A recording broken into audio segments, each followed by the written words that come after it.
Councilmember Munson. Here. Councilmember Byström. Here. Councilmember Husnick. Here. Councilmember Valento. Here. And Mayor Bain. Here.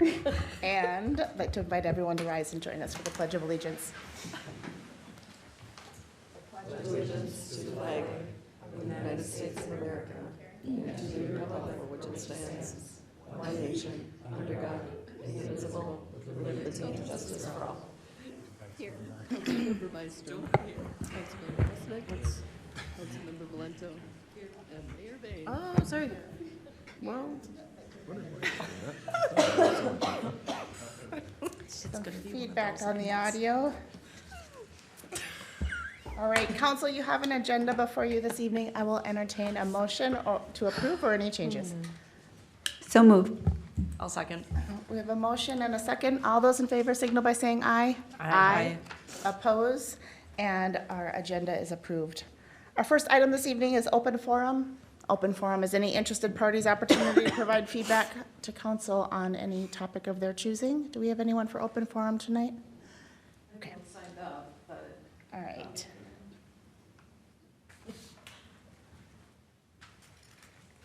And with that, we'll bring agenda back to council, and council tonight for your consideration are consent agenda items 6A through 6E. I will entertain a motion or any changes.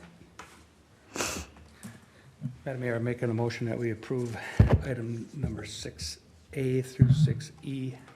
A second. Could I make a friendly request that we move item 6B to the regular agenda? So would that be a modified motion for 6A and C through E? I will accept and so moved. And Second. second as well? All right. Consent agenda, all those in favor signal by saying aye. Aye. Oppose, and motion carries.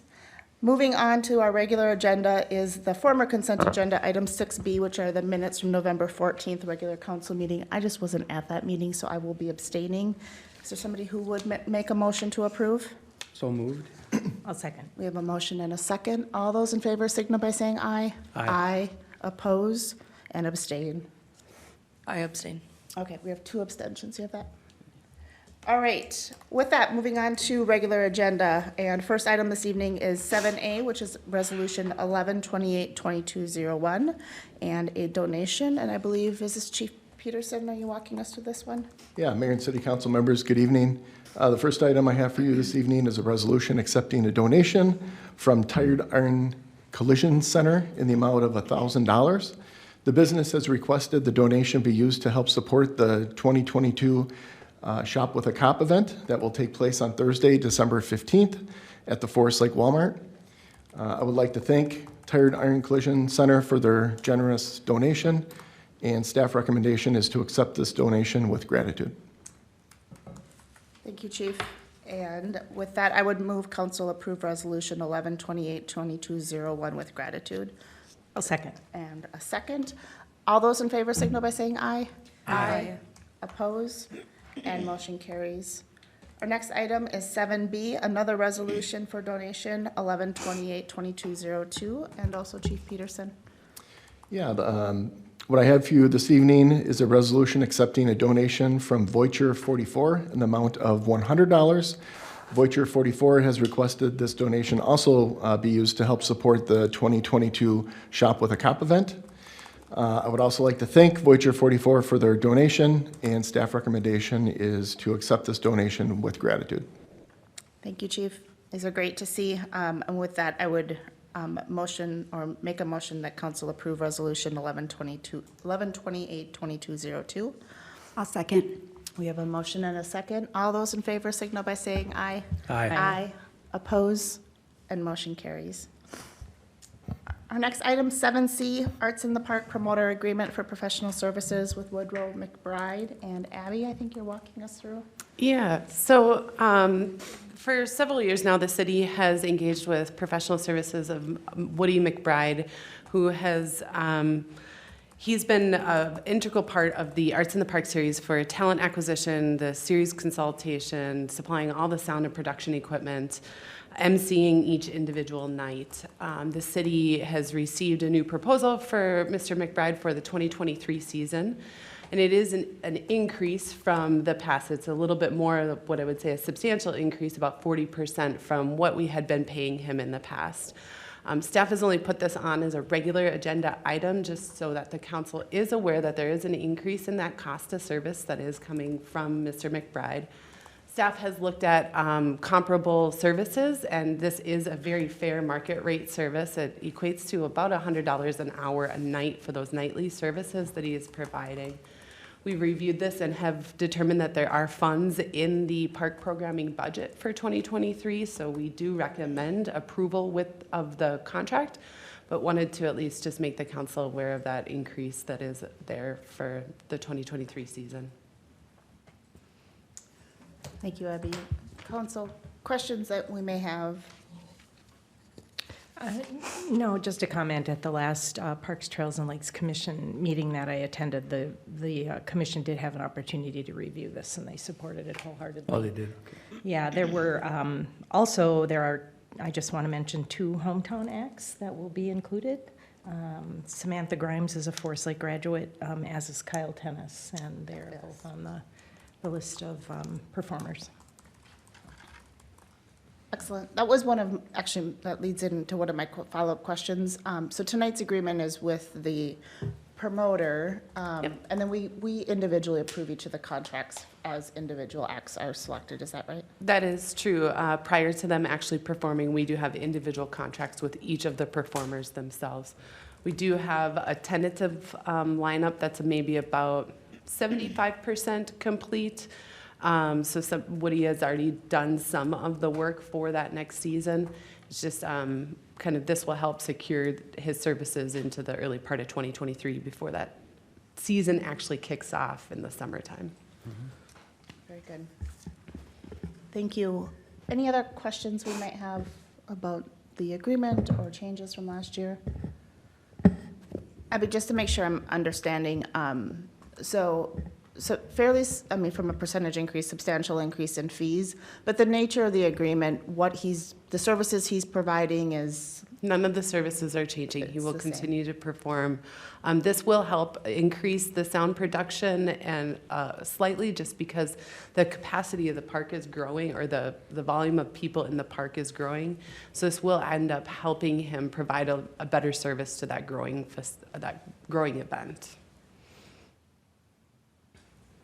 good. Well, he's always done a great job, and it's one of our most popular events of the year, so I'm happy to support this evening.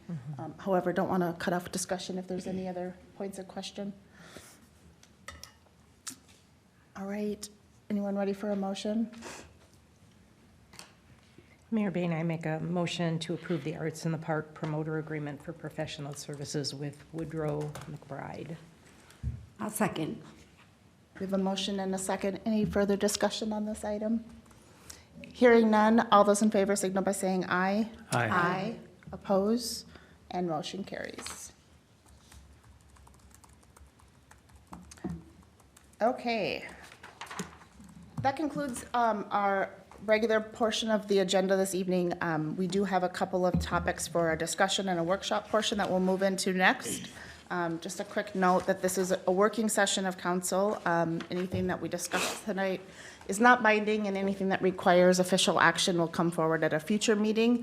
This is just an opportunity to have a working session and some more informal discussion before council makes any final decisions. So 3 items on our discussion agenda tonight, and let's start with the development and escrow fee agreement. And Abby, I think this one's yours as well. Yes, thank you, Mayor Ban.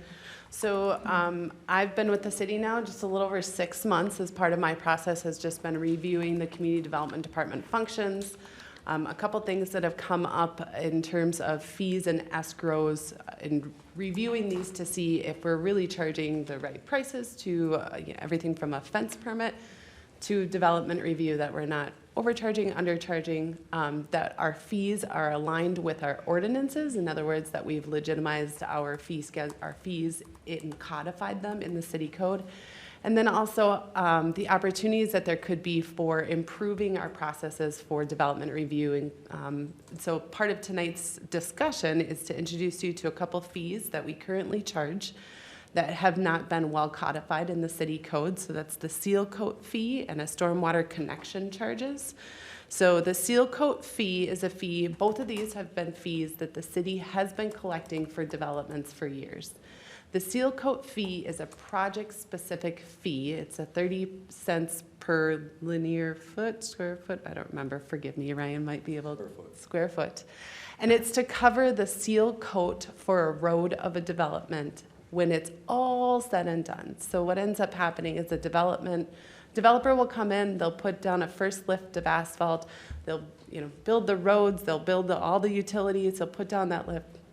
Builders will come eventually, forgive me if there's one lift or two lift, but regardless, the activity that occurs in that development after the asphalt's laid places wear on that roadway system. What the seal coat escrow does is it allows us to then later on, a year or two after the development has been finalized, go and seal coat the road. It's essentially just allowing us to put a little bit of a longer lifespan on that new roadway. The developer is paying for the roadway only within their development. So it's not necessarily a fee that is being just put into a pot of money and then we use it anywhere within the community later. It's something very specific to that development.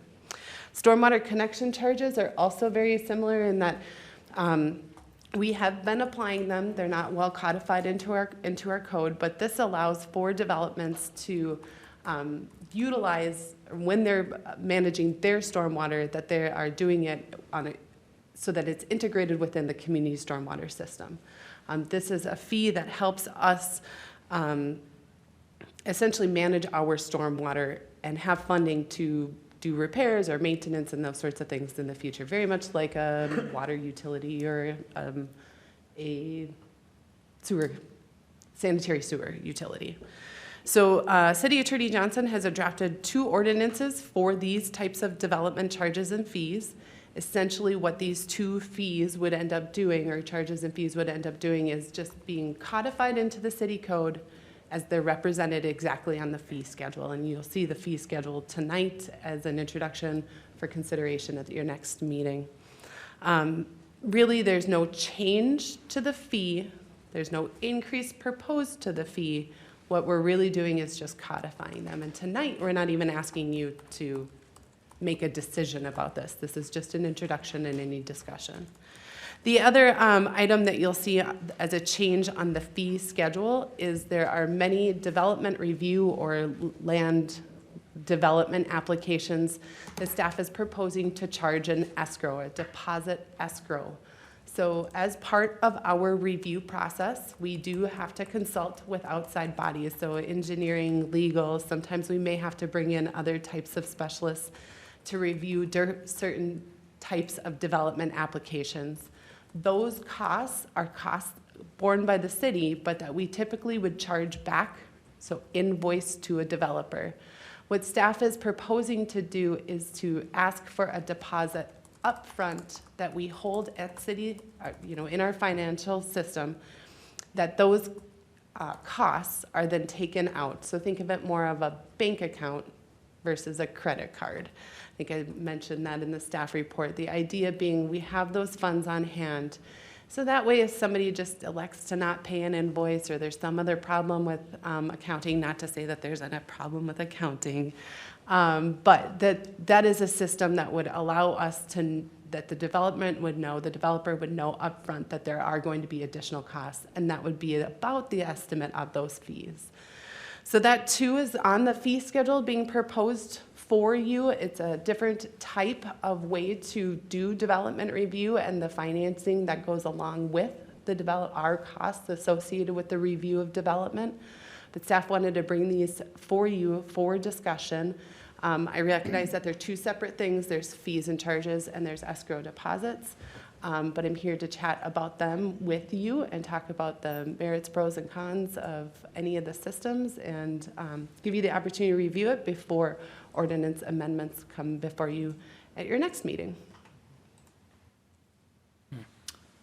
Thank you, Abby. Council, happy to open it up for discussion or questions. I guess so I understand the change to the seal coat is really codifying a fee that we've charged. It's not a change.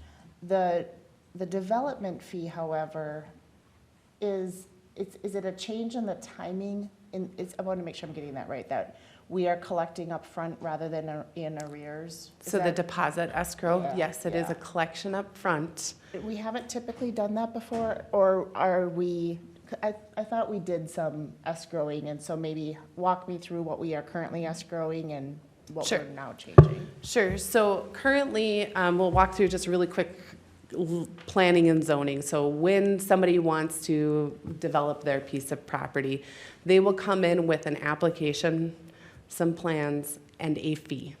And those fees go into the general ledger, or the general fund. They go through the planning review process, meeting with staff, the planning commission. We send plans to consultants, legal firms, meetings with the planning commission and city council. Any fees that the city incurs at that time, so maybe attorney's fees or engineering review fees, those the city has been billing back to the developer. At the time that a development is approved by this body, there's a development agreement or a site improvement agreement. And a lot of times the city will write in an escrow in those to help ensure that some of those costs are there when we're doing a lot more in-field inspections, when there might be more staff time that's being incurred than there is during the planning review process. So while the city has been accepting escrows, it's typically been a post-planning.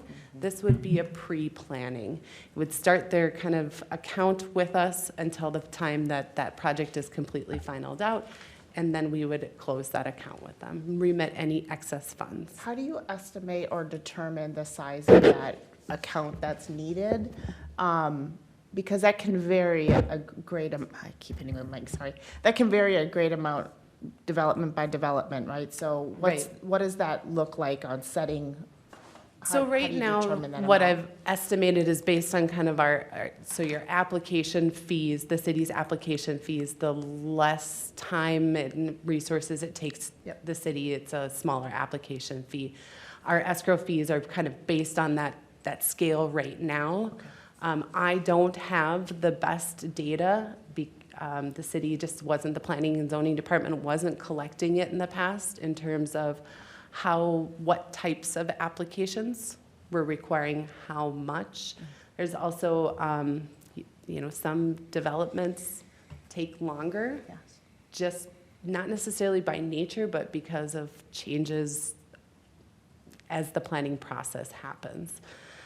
So right now, the initial deposit that staff is proposing is comparable to the fee, not necessarily a like for like. So if we have a $1,000 application fee, we have a $1,000 deposit. It's just, that scale is roughly to the proportion of the amount of time that staff believes that it'll take on the project. Is this a pretty standard practice in other communities? It is, yep. Okay. Yep. It makes sense to me that, it would be much more efficient for the city, and then kind of assist with that cash flow piece a little bit too. I mean, rather than collecting on the back end, catching it on the front end when we know we're going to incur those expenses anyway. It definitely helps city staff, both myself and Kevin, as I'll never know how to say his last name properly right now. But in terms of if we're working on a development right now, I might not know how much has been incurred in the legal and engineering fees, let's just say in the last month. And so having that detailed accounting system and having it all handy and having it all right there, we might be doing work right now on a development that we've got a pretty substantial investment in. And some of these, I don't know for certain, but I don't know that all the bills have ever been paid. And so with a deposit-based system, it's one of those things that usually within the last 30 days, we can see how much has been spent, and would we need additional funds in there to keep that account active, and so that we're not necessarily spending money on development review, hard costs on development review, but the developer is. That leads me to my next question. So are we prepared from an accounting standpoint to do that trust accounting and to move from a bill back system to an escrow system? And then do we provide monthly statements to the developer so that they know what's in trust? Or what do we do internally to make sure we've got that squared away? Yes, Mayor Bain and Council. Yeah, so Abby and I have talked about this quite extensively for how we want to manage this. And when we're collecting that escrow on the front end, it really shelters the city from some risk also. Where if we, for example, collect a $5,000 escrow deposit up front, we're incurring these legal and engineering fees for a month, and for whatever reason, the developer walks away because they disabandoned the project, for whatever reason, we have their funds to cover those costs, because when we receive the engineering and legal fees monthly, so we could incur some significant costs there. And we won't get those final invoices till the next month. So that's where those costs are there.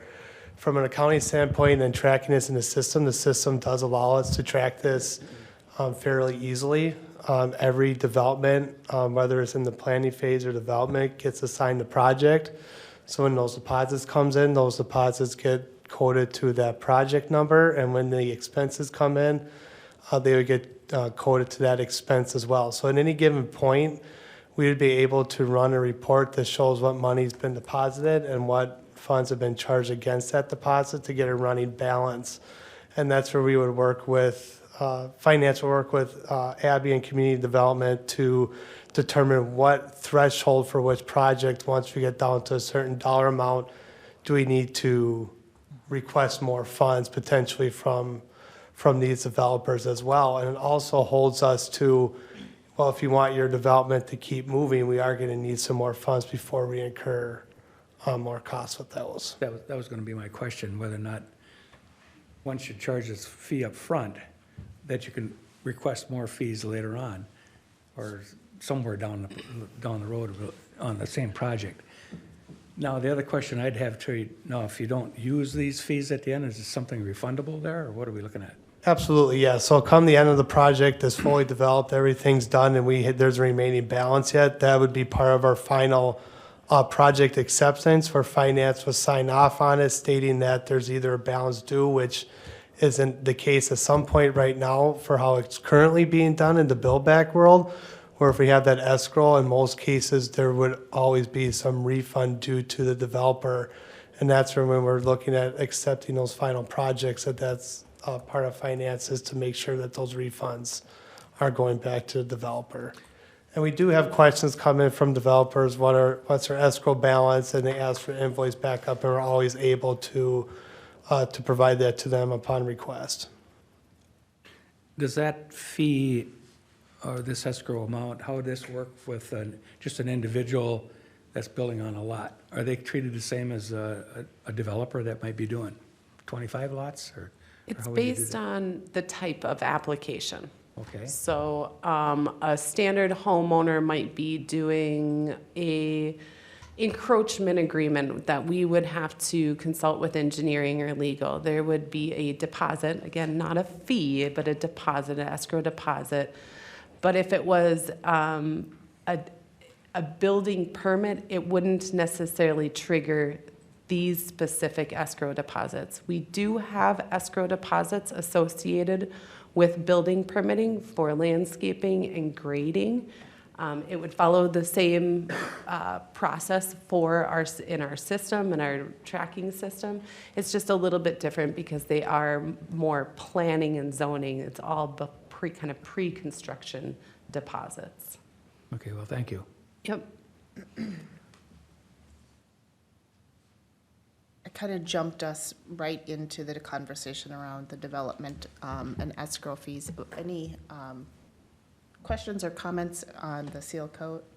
That one was straightforward in my opinion. Yeah, I think it's didn't kind of really a have cut and any dried thing, questions. right, yeah. So I'm just a little curious how the deposit fees were determined. I mean, as I look at this list and I see a comp plan amendment application fee, the fee is $4,000, the escrow deposit's $2,500. The second line item there, the fee is 1,000, the escrow deposit's 500, but then the third line, the fee is 500 and the escrow deposit is 500. So with like a comprehensive plan amendment, planned unit development, or even a plat, a lot of the legwork is done up front. So many of those applications are kind of a preliminary and final type of application. Okay. So comp plan amendment is really heavy in staff time. We have to consult with the Metropolitan Council. Typically, we might even have to hire an outside planning firm to kind of help do some data analysis. So it's really just based on the amount of time that it would take. So roughly, we just say, let's just say a consultant rate of $150 an hour at that $2,500, we're working with less than 20 hours of work necessarily that it would be. So it's right now that those fees were based on the idea of how much time it would take us Okay. to produce, to assist with the review. Does that make sense? Yeah, kind of on that front end. So it sounds like if there's a split, you're anticipating a significant amount of expense on the front end, but you're potentially going to incur some on the back end as well. Correct. Okay. Yep. There will always be legal fees, typically on the back end Okay. of any of these, most of these projects. And again, these are deposits that would be remitted. This system of a deposit-based system will, believe, allow us to better track each of these permit types better as well, and what some of those refund or remittance costs are, to see if we can adjust these in the future as well. Perfect. And then just process-wise, so the codification allows for the fee or the deposit process to exist. Our rate schedule is something that council approves every year, right? And that's where the actual rate gets applied. So we're not codifying rates, we're just Correct. codifying the existence. Yep. The rates are codified in the city code, but that is based on the fee schedule amendment. Thank you. Yes. All right, other questions on this topic or points? Anything council would like to see considered as this comes forward in ordinance? This is an ordinance change, so it gets noticed as an ordinance change, is that right, Karen? And Correct. then would come forward for future agenda? Okay. All right, Abby, do you have what you need from us? I have exactly what I need. Thank you very much. Perfect. Okay. Speaking of fee schedule, let's move on to item B, which is a first draft look at our 2023 fee schedule, proposed changes, and the draft ordinance. And Karen. Thank you, Mayor and council members. Before you have the staff memo where I summarized all of the proposed changes to the fee schedule for 2023. Starting with the administration department, administration and finance. The biggest change there was that, if you recall back earlier this spring, we had taken a look at the room use policies. During COVID, everything got shut down. This afforded us a chance to take a look at our room use policies and direction that we wanted to take with that. Suggestions were taken, and information was compiled. And we did add a non-resident fee, but the biggest change to this section was that all of this was moved into that section. So the senior center rentals were previously in the park section, so now everything for room rentals is under that administrative section, showing the resident rate and the non-resident rate and the 3-hour minimum refundable deposit. 3-hour minimum for the rental and then the $150 refundable deposit. So that's the biggest change in that section. The next section is for the airport commission. Those, pretty straightforward. There was just a slight increase. If Dan wants to explain the increase, he can. It was the increase that was approved at the airport commission and council beginning of the year, and this is just reflecting that in the fee schedule. Thank you. Next section was the building construction department. So there was, I think, just one change to that section. It had to do with fees for deck permits, and that's being removed as a fixed fee as per state code. So that's the only change there. Next section on page 2 would be the Parks and Recreation Department. Again, that is the senior center room rental was moved into the Administration Department. And then, as Abby suggested or talked about, the Planning Zoning Department, there you can see all of the changes. So in the summary pages, I just compiled just the changes. When you look at the full ordinance, you'll see the whole section for that department. The summary just includes the changes. So, as she mentioned, escrow deposits, so there will be a third column in that section for all those escrow deposits. And then when you get to Exhibit B, there is the seal coat escrow, that she mentioned. I guess language was changed on that. A couple other, minor changes.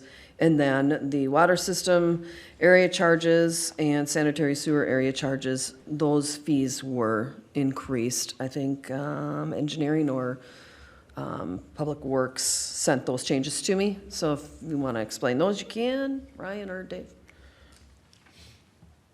No? Just reflecting increased costs and infrastructure.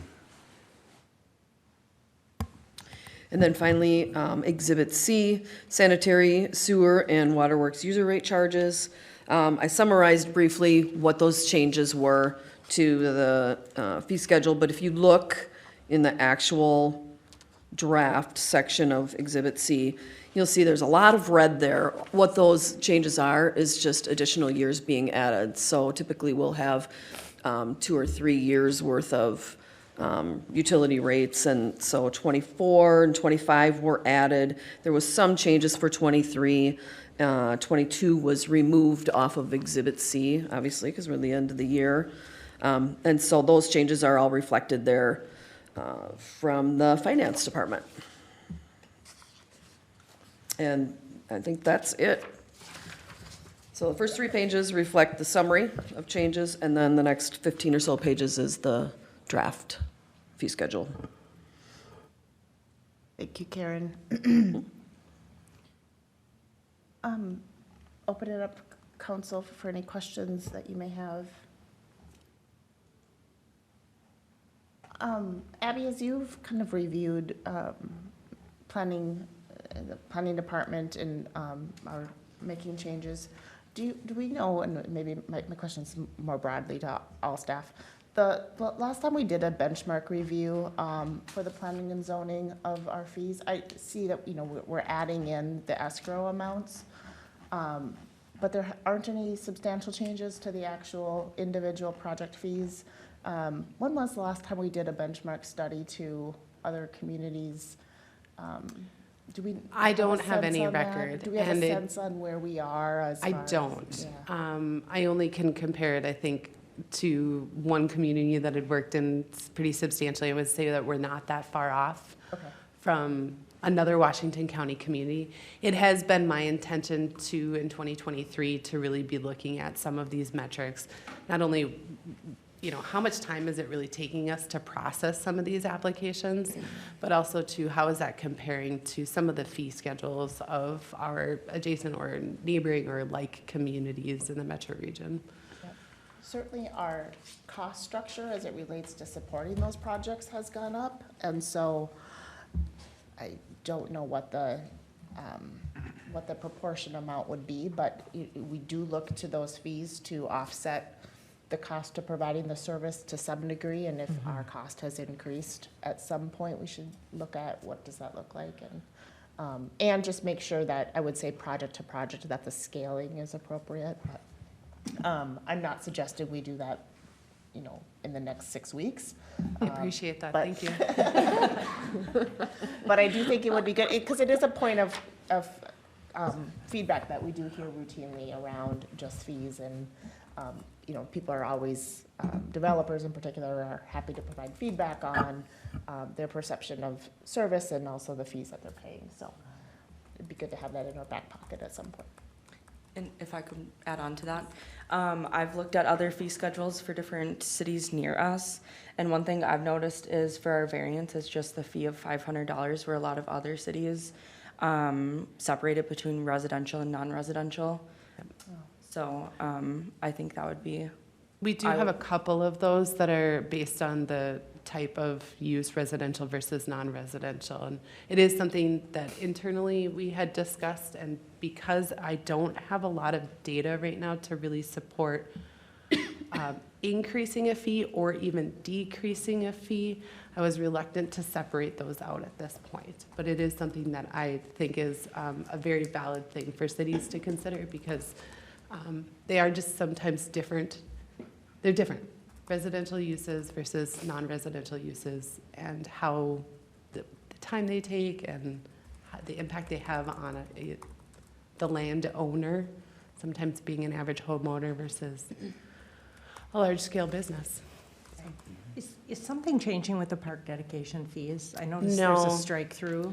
They're struck through because they were double listed, so Okay. they were listed in planning and zoning's fees, the section of the fees, but they're Okay. also represented in Exhibit C or H, Yeah, I don't remember, do you remember? Page 69 is where I noted the strike through there, So page 73 of the packet Okay, actually has them in their parkland dedication fee, and that's where they had been sitting in both the community development department's fees and then in this development fee section. okay, there we go. And they were actually not consistent with one another, so we just kept the most recent version. Okay.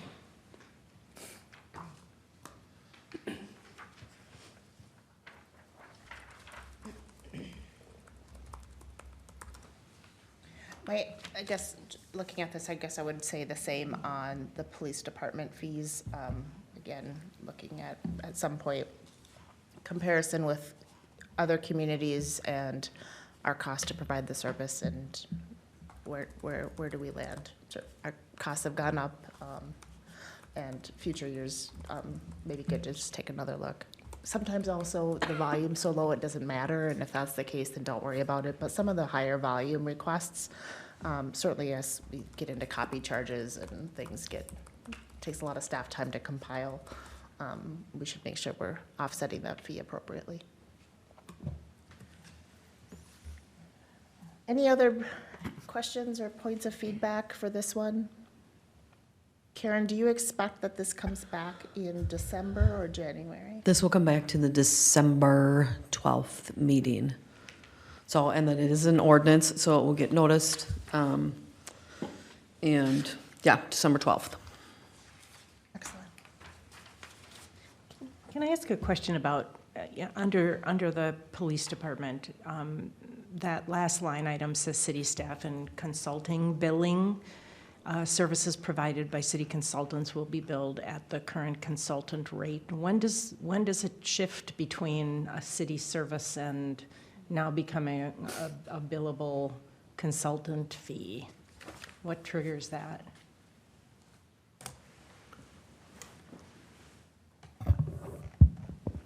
Yeah, from my understanding, that would be if we need to reach out to possibly attorney in regards to some kind of data request and those types of items. So it's something that we might not feel comfortable doing internally. So we'll do a reach out and actually might have to speak with and get some consultation from a city attorney or even some other individual that might be understanding what the request would be, but a lot of times that would involve data requests. Okay, so this is referencing kind of an external resource that you would use, and that would be billed back then in Yep. that, okay. No, I'm glad you clarified that, because my read of that, I think, was maybe similar to your question, which was that it could be staff time being billed back. Right. So And there just to is clar- staff time too, and I'm sorry, I'm trying to find what page it was actually on, but we do have, 69. oh, there we go, thanks. We do have also it, because I believe it's listed that way as staff time, I thought, as well. Yeah, so city staff and then consulting would be Okay. what I Is there just an explained. example where we typically would bill back city staff time? So what we try to do is if it takes substantial time, so we might have a request for, like a police report in regards to a car accident. That one's pretty easy. It's a one-page form. If it's something that's really substantial, and a lot of those would fall under maybe a very complex investigation or a case. A lot of people don't realize that sometimes there could be literally thousands of documents. And sometimes that might take a lot of time. And another one would be if there's any requests for body-worn camera footage and or in-car camera footage. Those could also be very substantial and take a long time because in certain cases, you can't just copy the body-worn camera footage because it might take a video of numerous people in the background. Could be juveniles. So we have to literally go through that and be extremely careful that we're not releasing something that we should not legally release. And once again, some of those body-worn camera, we've had a few requests for body-worn camera and in-car camera footage, and some of them have only taken a few minutes to maybe 5 minutes. And I know we have one right now it's literally going to be taking hours. And so that's where we kind of realize that we have to and should charge for staff time. Thank you for clarifying. Any other questions or points of clarification on the fee schedule? All right, sounds like this one's coming back to our next agenda, so if you see something between now and then, certainly reach out to Karen. Okay, Karen, do you have what you need from us? I have everything. Thank you. Great. I think we are ready to move on to our item 8C, which are budget updates, and Patrick and Kevin. Kevin has got the first. Yeah, I'll just lead off with an update regarding the American Rescue Plan Act dollars that the city has received, and this, some of the discussions we've had through the budget and the requests that council had regarding the use of those expenditures and the testing that is required around those. So as brought up in previous budget discussions, the city is currently recommending that those dollars be used to help support water infrastructure projects. And when the city identifies how to use those funds, there's certain testing requirements for how our financial statement auditors are going to be looking at those funds. So based on working with them, we are going to be electing the revenue loss option with testing those funds. So attached to my memo is a letter from our financial statement auditors, Berg and KDV, stating that how we will be claiming the lost revenue and applying expenditures to those funds received through the American Rescue Plan Act is in compliance with all the proper rulings out there from the U.S. Department of Treasury, that we are in compliance with that and will be able to use those funds accordingly. So this is just recommending that we'll be using a revenue loss calculation. We will be claiming public safety expenditures regarding the revenue loss selection, and then be able to use those funds accordingly as approved by City Council. So unless as directed otherwise on the December 12th meeting, as part of our budget approval process, there'd be a resolution authorizing approving the revenue loss application, and also the use of those funds in the water fund unless directed otherwise from City Council. So this memo is just to provide assurance to council that the city is in compliance with all aspects of these funds. Excellent. Thank you for going the extra step also and having the external letter of support. That's really helpful. Council, any questions on that? Yeah, the dollars and cents on this thing, I mean, what are we talking about here? It's about 2.3 million of total money that was received from this American Rescue Plan. Half was received last year in 2021 and half was received this year in 2022. Thank you. I just thought it was important that we note that.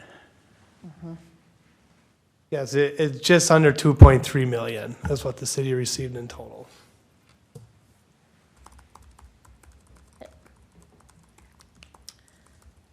Thank you, Kevin. And 2023 budget update. Yes, thank you. Karen, can you turn my machine on, please? Did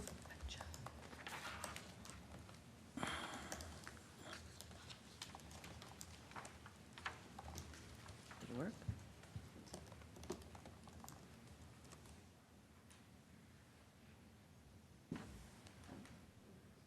Thank you. There we go. Okay, yes, we have an update for the 2023 proposed budget. We've just got a few short slides and some information about adjustments that we've made and things like that. So we'll start and get through this as fast as we can. So if you recall, we proposed a budget of $11,360,779 for the general fund. As always, is going through from August through until now. It's a long time period. Things change a little bit, not much. We find some things that we could need to adjust, either on both on the revenue and the expenditure side.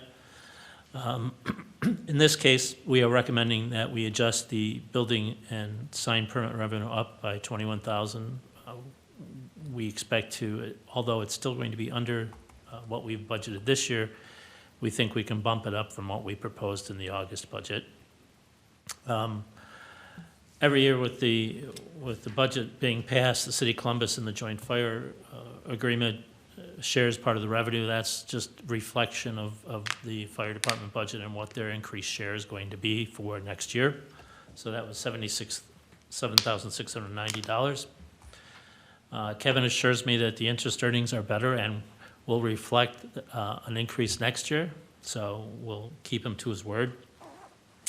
With that being the case, the new general fund revenue total is $11,434,469. With that, we know we can reduce, with those extra revenues, we can reduce the levy revenue by the $73,690. As far as the expenditures go, we start with the same number as far as the general fund. We have looked through and we have some administrative adjustments that we need to make. We've gone through line items, looked at them, see where we could reduce them. We've come up with an additional $21,815 that we can reduce in expenditures in that area. We're reducing community development legal services this year by $15,000. Part of that reduction has to do with as the council's been informed, we're going to start to rewrite the zoning code and approach that. That's a long project. We don't believe at this point it'll be finished by the end of the year next year, so we will reallocate some of that money in 2024. So we are able to take advantage of that by $15,000. On the other side of this, we have two line items that were somehow not included when we really did the budget. We caught those in our review of the budget. We have portable toilet rentals for the park on an annual basis. You got to have them. Not a lot of choice there. That is going to add $28,000 back into the budget. And then somehow, I don't know how, we missed Lake Centers for the Youth, but we did catch that, so we've added that back in. Unfortunately, that just raised the expenditure amount by $8,185. So not too bad, but still an increase in revenues. So what does that do to the levy? So if you take the proposed general fund levy originally of $9,449,379, and you reduce the levy because you've got an extra $73,000 in revenue, but then increase it by the $81.85, you come out with a new revised general fund levy of $9,383,874 for the general fund. Basically, you've got a reduction of $65,000 in the general fund need for levy and general fund expenditures. So good news there. Putting that into what you originally saw here on this slide is what we proposed back in August, September. Not to go through each one of them, but it ended up with a 7.52 increase in the levy, or $923,159 for all levies combined.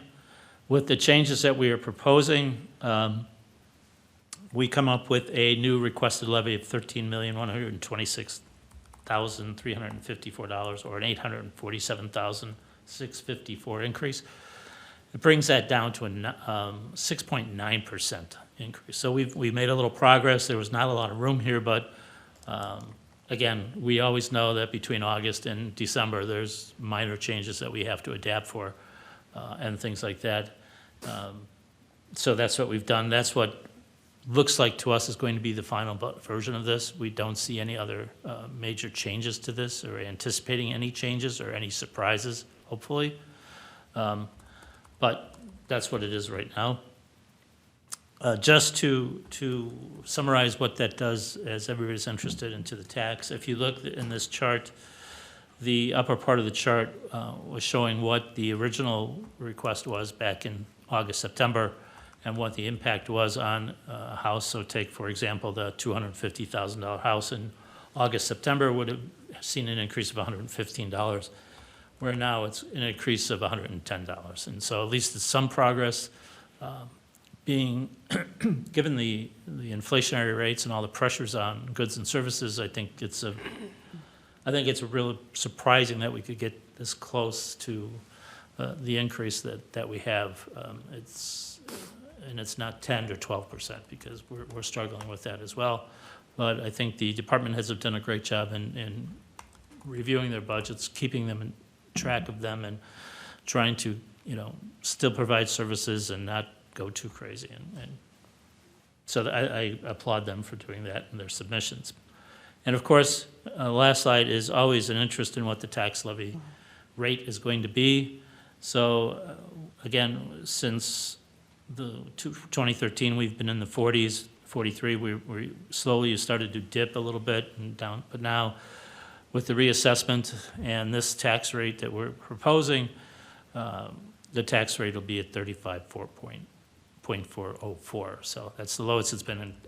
I don't know how far back in history I'd have to go, but again, some of that's based on evaluation of property. So Right, some of those values are already going down, I think, from what I'm hearing, so. it could be. I mean, that's, Yeah. again, we talked about this in September, is that this is just a marker, and it could go the other way as quick as it went this way. So that's why always trying to, if we can try to keep it as steady as possible and not, we don't like those swings on anything, whether it's water, sewer, or even tax levy rates.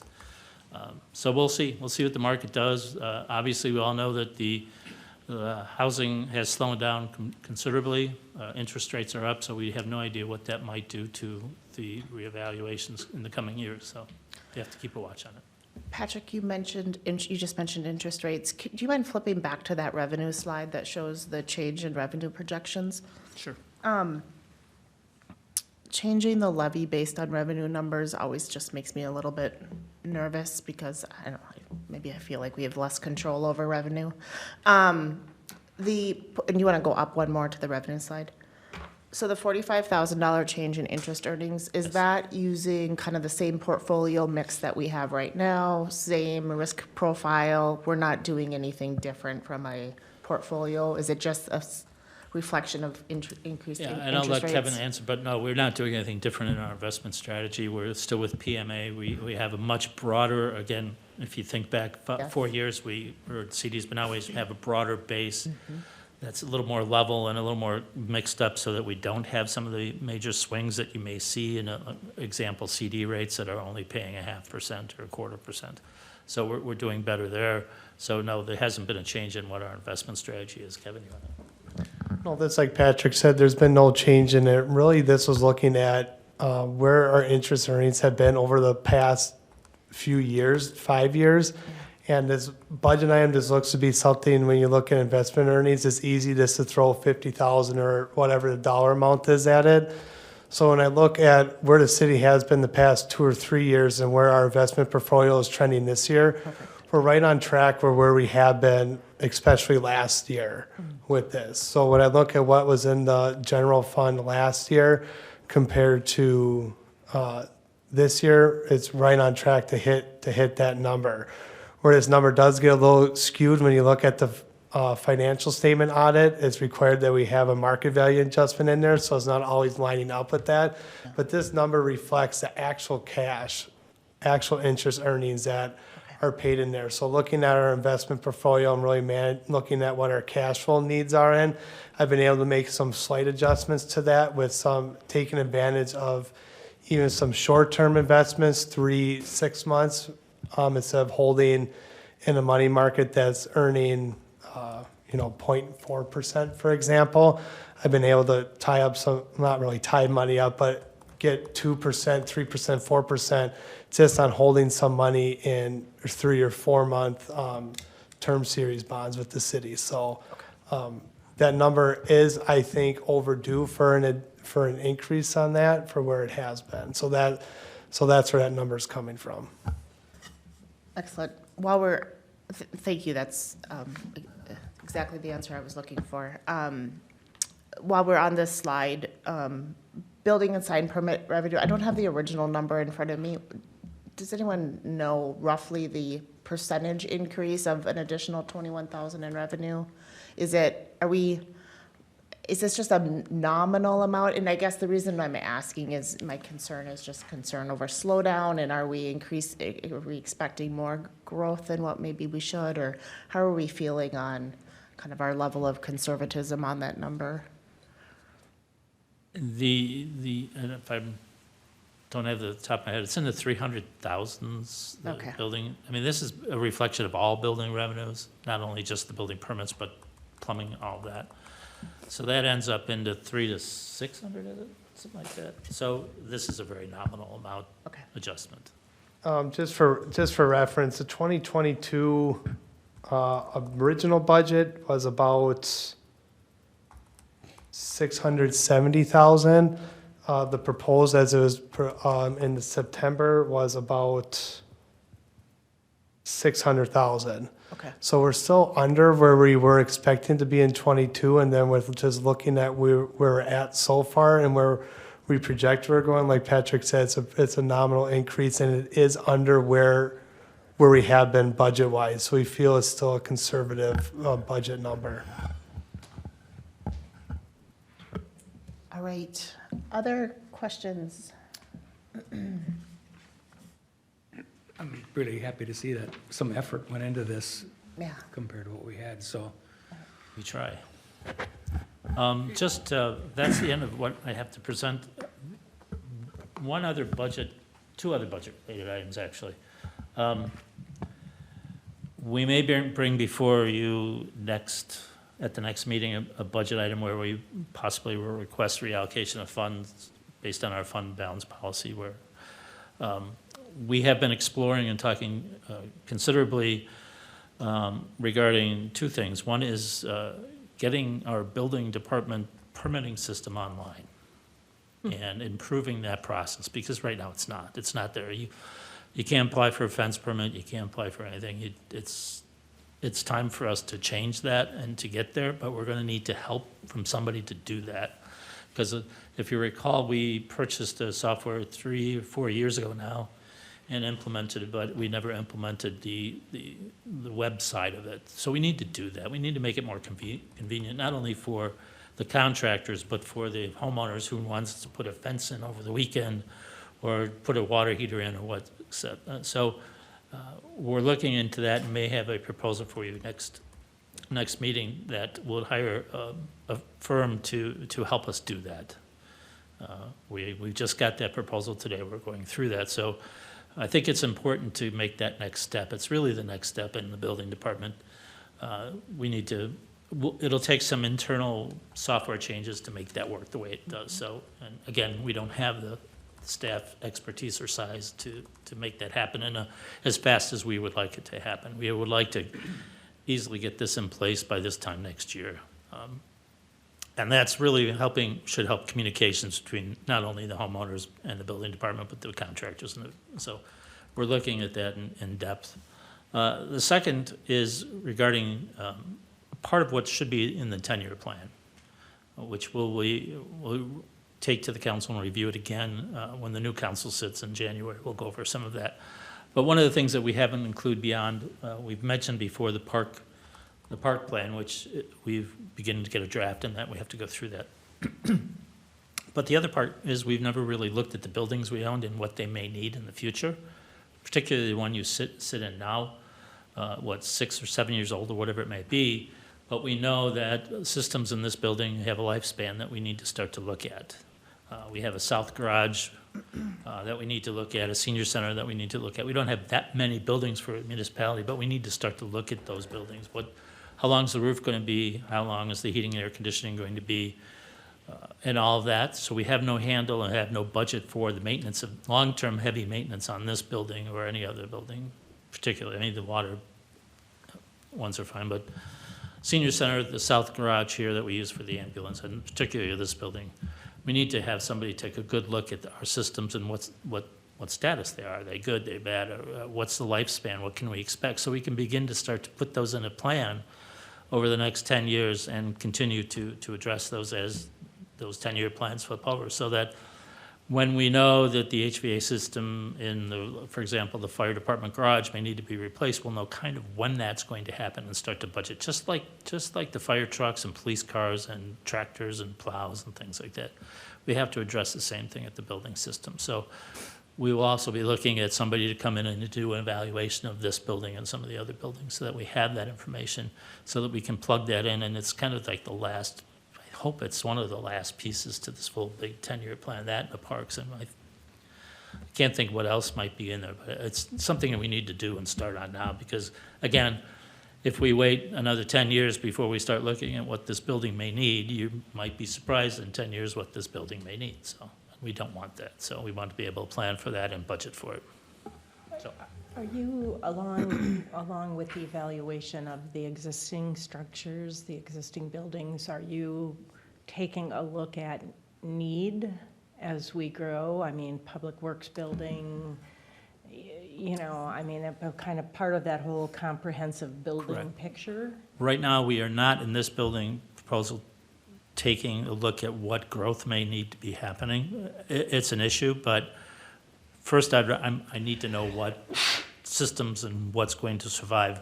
Need, yes, we'll have to sooner or later look at this building, and are we ever going to outgrow it? I mean, it's the same discussion, how much more staff do we need to do the job that the public expects us?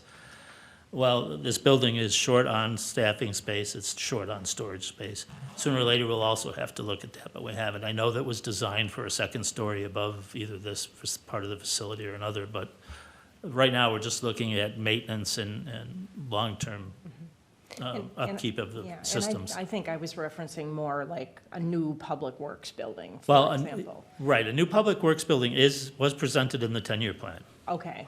It shows that in 25, well, actually, next year is the needs assessment for new Public Works building. It's Got it. budgeted Okay. funds for next year. And then I believe it's 25 or 26 or 25 and 26 that we actually have programmed bond sales to build a new Public Works facility. Because if one of the things I think we will do with the next council is take them on a tour of the Public Works facility, and it'll be become pretty apparent why we need to make that change. Questions? I think it's good to look at the buildings as a Yeah. whole. It makes sense, no question about it. We've known this process was peeling back the layers of the onion and, kind of existing needs and existing, new buildings, and now to get to the maintenance part is just kind of the next part of this process, so it needs to be done. The warranty runs out the last day you make the payment, right? So historically, how did we pay for example, if there was, I don't know, is the new senior center ever needed a new roof, or what did we just out of general maintenance funds, or? We maybe tried roof's to a bad find, I mean, example. there was a hit or miss, where can we find a pay? And the example is, the senior's a great example, because this year we had to replace 5 air conditioning and heating units. Because they were all, the five units operate that building, and they're all were 30 years old. And so one went down entirely, but, well, why just replace one when we know we're gonna have to replace them all? So we had to find money in the capital plan, go into the capital plan, rearrange things and be able to pay for 5 new heating and air conditioning systems. Was never identified, nobody looked at it. We don't want to do that anymore. We want to make sure, it's no different than you owning a house and, Right. when that 10-year water heater is going to go or the refrigerator after 15 years is going to go, so you need to start to try to plan on it, you try to understand it, but, Refrigerator goes after 4 years. yeah. Point made. I know there has been some of that in the distant past here, but in the last, I would say, close to 10 years, probably hasn't been done at all. So we need to try to change that course, and the council, both the council and the staff need to try to keep on that course for forever. So, When you started this conversation, you mentioned doing a fund adjustment. So for the consideration, can you explain that a little bit Yes, further? What are your thoughts? Under your fund balance policy, the fund balance policy says that you have to have 50% fund balance, equal to 50% of the expenditures in your general fund balance. The fund balance policy also says that any excess may be used for a capital and transferred to the capital improvement funds, or as council designates. Pardon me. This is a perfect example where, and our fund balance is healthy, it's well over 50%. This is a case where we have a one-time project, 2 one-time projects, that small, that we should be using one-time revenues. And this is where things come up when we haven't budgeted for them, but we know we need to happen. It is budget time. It's a good time to act on this, and as the budget is adopted, to also adopt a transfer into whether it's the capital fund or whether it comes out of the general fund. So I'll leave that to the guy sitting on back of me, how that works. But this is the time to have a project that you can use for fund balance and still contain and keep your fund balance healthy the way it should be. And I think the fund balance is almost close to 60%. Don't recall exactly the number, but it's healthy. So we have the room to do that. I know we did that. We paid off the interfund loan 3 years ago for the park dedication fund with fund balance because we had a comfortable enough fund balance, and we all knew that the park fund was struggling and needed to get that off of their books. So we use it sparingly, but we have to use it wisely, and I think this may be a case where it makes sense to do that. Agree. So we would essentially, as it relates to the software expense, we're dedicating funds to fund that project, and then the thought would be that that project would take place over 2022, 2023? 2023, yes. With thought of go Yes. live this time next year? Yes. Yeah, I wholly support. It's a better user experience, it's better data. It's a painful process to implement a user portal. It's hard, but It's long overdue. We really need to make it more convenient for the contractors to pay and submit electronically, and just the homeowner who wants, like I said, wants to put his fence in come Saturday, and he's sitting in front of the computer at 10 o'clock on Thursday night going, oh, maybe I need, but he can't do that. He has to walk in here, fill out a form, and, so it will be painful. It'll be a lot of work for the building department, a lot of rethinking process and mapping and gapping those things, but desperately needs to be done, and it desperately needs to have the contractors be better informed about the status of their permits, and that's available now. He should be shooting out emails once it's approved, or shooting out emails if they have questions, and we just need to do a better job there. But that's the way the world works. Well, and be able to take credit cards for those payments Yeah. instead of writing checks. so the work that needs to be done, is there software that we need to buy, or is No. it more of the configuration of configuring what we have? When we purchased the software BSNA, we knew it had the capabilities to do this. It was just a matter of, getting the cutover from the old software to this, and now it's transforming what we made the first time to something different, but using the same software. The software is great. There's there's switches in the back, you go down, it's not hard to reconfigure. It's just time consuming. We're gonna have to map all of our processes and say, okay, why do we do it this way?